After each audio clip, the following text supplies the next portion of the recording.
اللهم صل على سيدنا ومولانا محمد وعلى آل سيدنا ومولانا محمد وبارک وسلم وصلی علیہ۔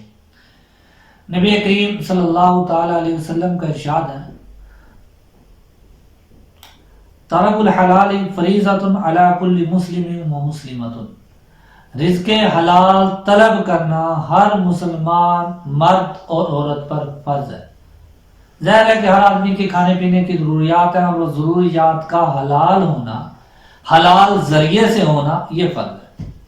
اللہ رب العزت نے بھی قرآن کریم میں ارشاد فرمایا، یا ایھا الرسول کلوا من الطیبات واعملوا صالحا۔ رسول اللہ صلی اللہ تعالی علیہ وسلم نے جو یہ فرمایا کہ رزق حلال کا طلب کرنا ہر مسلمان پر فرض ہے، بلکہ ایک جگہ پر یہ بھی ارشاد فرمایا کہ جو شخص 40 دن تک حلال روزی کھائے جس میں بالکل ذرہ بھی حرام کا نہ ہو، 40 دن تک حلال روزی کھائے ذرہ بھی حرام کا نہ ہو، تو اللہ تعالیٰ اس کے دل پر نور کی ایک تجلی ڈالتے ہیں اور اس کے دل سے حکمت کے سرچشمے جاری کر دیتے ہیں۔ اور فرمایا ایک اور روایت میں ہے کہ اس کے دل سے دنیا کی محبت نکل جاتی ہے۔ یعنی ایسا نہیں کہ دنیا کی محبت ہونے کا مطلب تو یہ ہے کہ آدمی یہ چاہتا ہے کہ میں دنیا اکٹھی کرتا جاؤں، حلال ذریعے سے ہو، حرام سے ہو، اکٹھا کر لو اکٹھا۔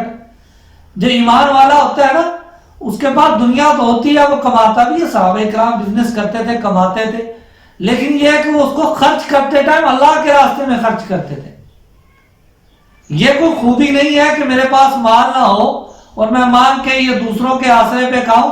کمال یہ ہے کہ اللہ تعالیٰ مجھے دے اور وہ میں اللہ کے راستے میں خرچ کروں۔ دین کے دعا یہ مانگنی چاہیے کہ یا اللہ مجھے اتنا حلال دے، اتنا حلال دے کہ حرام کی طرف نگاہ اٹھانے کو بھی دل نہ چاہے۔ رزق حلال سے یا اللہ میری ساری ضروریات کو پورا فرما۔ یہ اپنی دعاؤں کا حصہ بنا لے کہ یا اللہ حرام سے تو نفرت پیدا فرما دے، اتنا حلال دے، اتنا حلال دے کہ حرام سے نفرت ہو جائے۔ یا اللہ اپنے دین کے سارے شعبوں میں، دین کے ہر کام میں یا اللہ مجھے خرچ کرنے کی توفیق عطا فرما۔ اور خرچ تبھی کرو گے جب آپ کے پاس ہوگا، وافر ہوگا۔ آپ خرچ کرنے کی نیت سے مانگو گے تو اللہ دے گا۔ یہ بزرگوں کے تجربات ہیں۔ حضرت سعد رضی اللہ تعالیٰ یہ رسول اللہ صلی اللہ علیہ وسلم کے صحابی ہیں، انہوں نے کہا یا رسول اللہ دعا فرمایا کہ میں جو دعا مانگوں وہ قبول ہو جائے۔ آپ نے فرمایا کہ حلال کی روزی کھاؤ، دعائیں قبول ہوگی۔ حلال کی روزی کھاؤ، دعائیں قبول ہوگی۔ بلکہ آپ نے فرمایا بہت سے لوگ ایسے ہیں ان کا کھانا بھی حرام کا، پہنتے بھی حرام ہے، پھر وہ ہاتھ اٹھا کر دعائیں مانگتے ہیں تو ایسی دعائیں کم قبول ہوتی ہیں۔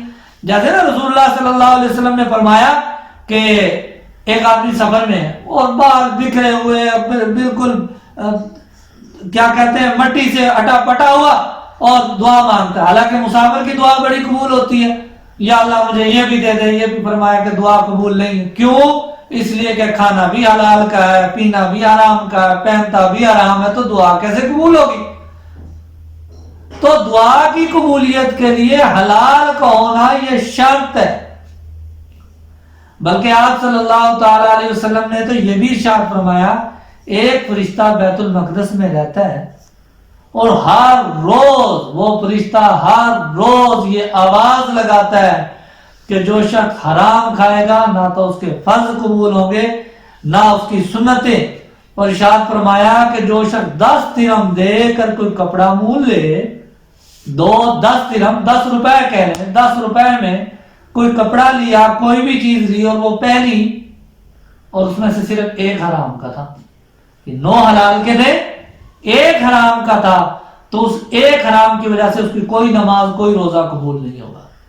یہ ہے حرام کی نحوست۔ اب دودھ کی ایک پاک دودھ کی بالٹی ہو، اس کے اندر پورے ٹب کے اندر ایک قطرہ بھی پیشاب کو مل جائے تو سارے کا سارا ناپاک ہو جاتا ہے۔ تو حرام تو کیا کہتے ہیں کہ ناپاکی کی طرح، گندگی کی طرح، اتنے سارے حلال کے اندر تھوڑی سی بھی یہ ناپاکی اور حرام چیز مل گئی تو اللہ اکبر فرمائے۔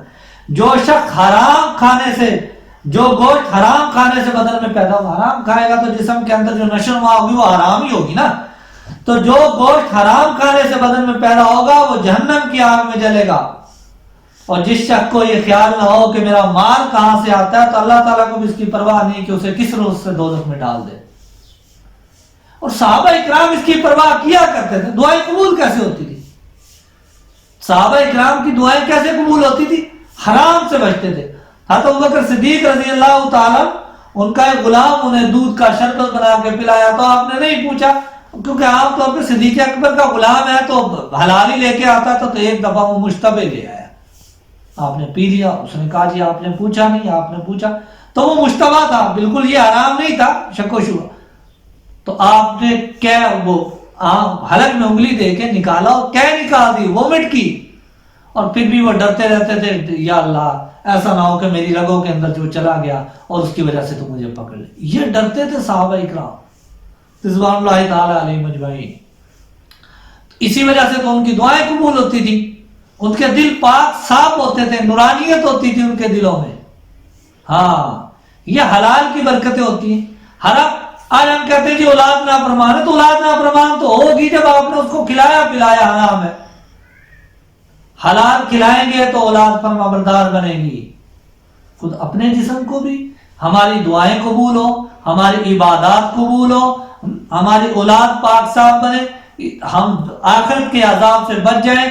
اگر ہم یہ ساری چیزیں چاہتے ہیں تو ہمیں حلال اپنانا ہوگا. رسول اللہ صلی اللہ تعالی علیہ وسلم کی بے شمار حدیث ہیں، بے شمار حدیث ہیں حرام کے بارے میں.